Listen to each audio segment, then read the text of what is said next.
Hello दोस्तों, आप सभी का स्वागत है हमारे यूट्यूब चैनल पर। तो दोस्तों, आज हम लोग कक्षा 6 का महान व्यक्तित्व पढ़ेंगे। आज हम लोग पाठ 10 पढ़ेंगे। हमारे पाठ का नाम है महात्मा बुद्ध। तो आज हम लोग इस पाठ का सारांश देखेंगे। महात्मा बुद्ध के बचपन का नाम सिद्धार्थ था। ये कपिलवस्तु के राजा शुद्धोधन के पुत्र थे। सिद्धार्थ तीक्ष्ण बुद्धि के थे।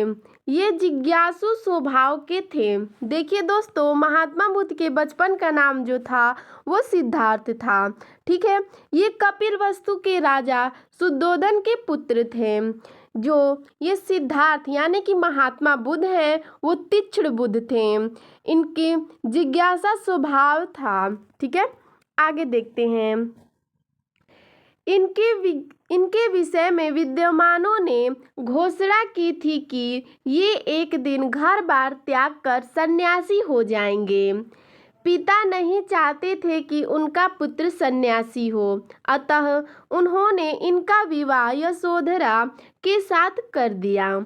देखिए दोस्तों, इनके विषय में कुछ विद्वान जो आए थे उन्होंने बताया कि एक दिन गौतम बुद्ध ये अपना घर बार त्याग देंगे यानी छोड़ देंगे और सन्यासी हो जाएंगे।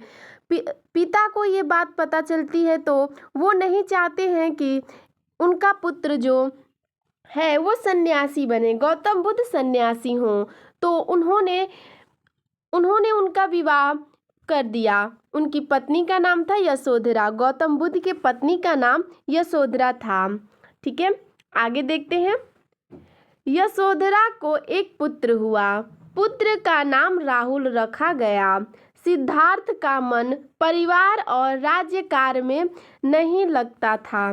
देखिए दोस्तों, फिर यशोधरा के साथ गौतम बुद्ध का विवाह हो जाता है तो उनसे एक पुत्र होता है। पुत्र का नाम राहुल रखा जाता है। और जब सिद्धार्थ का मन परिवार और राज कार्य में नहीं लगता है तो क्या होता है, आगे देखते हैं।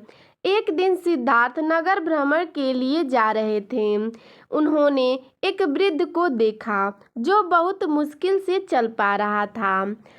इस संबंध में सारथा से पूछने पर ज्ञात हुआ कि एक दिन सबकी यही दशा होती है।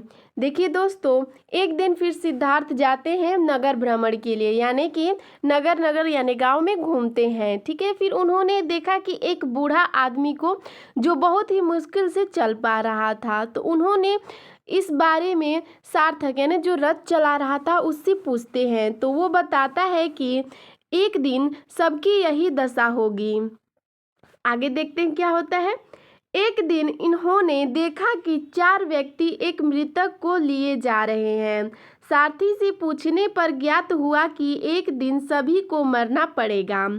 फिर एक दिन जाते हैं तो वो देखते हैं कि 4 व्यक्ति जो है मृतक यानी कि मरे हुए व्यक्ति को ले जा रहे हैं।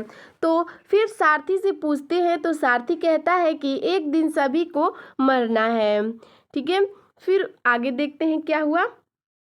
तभी सिद्धार्थ ने इस संसार के माया मोह को छोड़ने का निश्चय कर लिया और एक दिन वे अपनी सुंदर पत्नी और पुत्र को छोड़ रात्रि में ही घर से निकल गए। फिर ये सब देखने के बाद वह निश्चय करते हैं कि इस संसार की जो मोह माया है मैं उसको छोड़ दूंगा। और वे एक दिन रात्रि में यानी रात में अपनी सुंदर पत्नी और पुत्र को छोड़कर चले जाते हैं। आगे देखते हैं। सन्यासी की भांति सिद्धार्थ ज्ञान की खोज में घूमते रहे। कुछ दिनों बाद ये गया पहुँचे और ज्ञान प्राप्ति का संकल्प लेकर एक वट वृक्ष के नीचे बैठ गए। फिर वो सन्यासी की भांति जो सिद्धार्थ थे, गौतम बुद्ध थे, वो ज्ञान की खोज करने लगे। ज्ञान की खोज में मतलब घूमने लगे। कुछ दिनों बाद ये गया पहुँचे। गया के एक स्थान है, वहाँ पे ये पहुँचे और वहाँ पे इन्होंने ज्ञान की प्राप्ति की और संकल्प लेकर एक वट वृक्ष के नीचे ये बैठ गए। 6 वर्ष की कठिन तपस्या के बाद इन्हें ज्ञान प्राप्त हो गया। फिर इन्होंने 6 वर्ष की कठिन तपस्या की और इनको ज्ञान प्राप्त हो गया। तब ये गौतम बुद्ध के नाम से प्रसिद्ध हुए। इनको जब ज्ञान प्राप्त हो गया तब इनका नाम गौतम बुद्ध हो गया, ये गौतम बुद्ध के नाम से प्रसिद्ध हो गए। गौतम बुद्ध ने लोगों को उपदेश दिया कि जीवन में किसी बात की अति न करो, संतुलित जीवन जियो, अहिंसा का पालन करो, कभी किसी को मत सताओ, किसी प्राणी की हत्या मत करो, सभी के साथ भाईचारे का जीवन बिताओ, सत्य का पालन करो। फिर गौतम बुद्ध उपदेश देते हैं कि कभी भी जीवों की हत्या नहीं करनी चाहिए, अहिंसा का हमें हमेशा पालन करनी चाहिए, हमें हमेशा सत्य बोलना चाहिए और भाईचारे के साथ जीवन बिताना चाहिए, संतुलित जीवन जीना चाहिए। ठीक है, ये सब बातें ये बताते हैं, ये सब बातें उपदेश देते हैं। गौतम बुद्ध कहते थे कि दूसरों की भलाई करो, परोपकार से मित्रता करो। इन्होंने लोगों को बताया कि सागर की तरह गंभीर बनो।